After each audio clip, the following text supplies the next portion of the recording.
Hello అందరికీ. ఈజీగా క్విక్గా అయ్యే చికెన్ రెసిపీ అండి. మనకి మూడ్ బాగాలేకపోయినా, వండాలన్న ఇంట్రెస్ట్ లేకపోయినా ఒక్క పేస్ట్ చేసేసుకుంటే సరిపోతుంది. 1/2 కేజీ చికెన్ అండి. 2-3 ఉల్లిగడ్డలు తీసుకున్నాను నేను, 4 పచ్చిమిరపకాయలు, 4 టమాటోస్ అన్నీ ఒకటేసారి గ్రైండ్ చేసేసుకుందాం. మసాలాస్ అన్నీ, కారం, పసుపు, ఉప్పు, అల్లం, ధనియా పౌడర్, గరం మసాలాస్ అన్నీ ఏమేమైతే ఇంగ్రీడియంట్స్ ఉంటాయో అన్నీ అందులో వేసేసుకొని గ్రైండ్ చేసి పేస్ట్ చేసి పెట్టుకుందాం. చాలా టేస్టీగా ఉంటుందండి కర్రీ. చపాతీస్ కానీ, దోశలకి కానీ, బగారా రైస్లో కానీ చాలా టేస్టీగా ఉంటుంది. ట్రై చేసి చూడండి.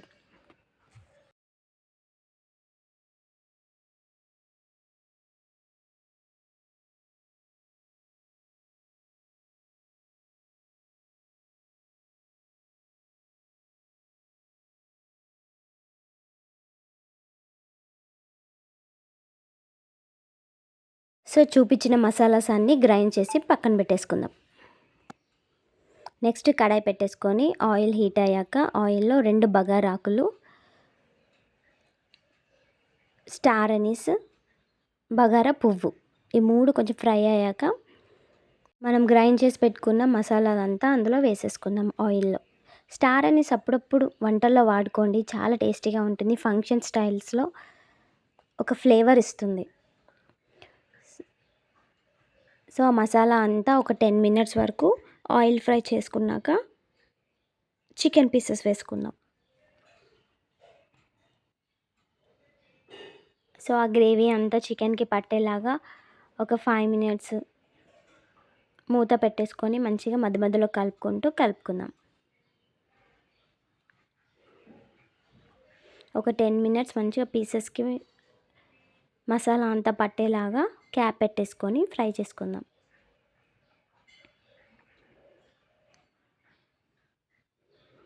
నెక్స్ట్ మనకి గ్రేవీకి ఎంత కావాలో అన్ని వాటర్ వేసుకుందాం.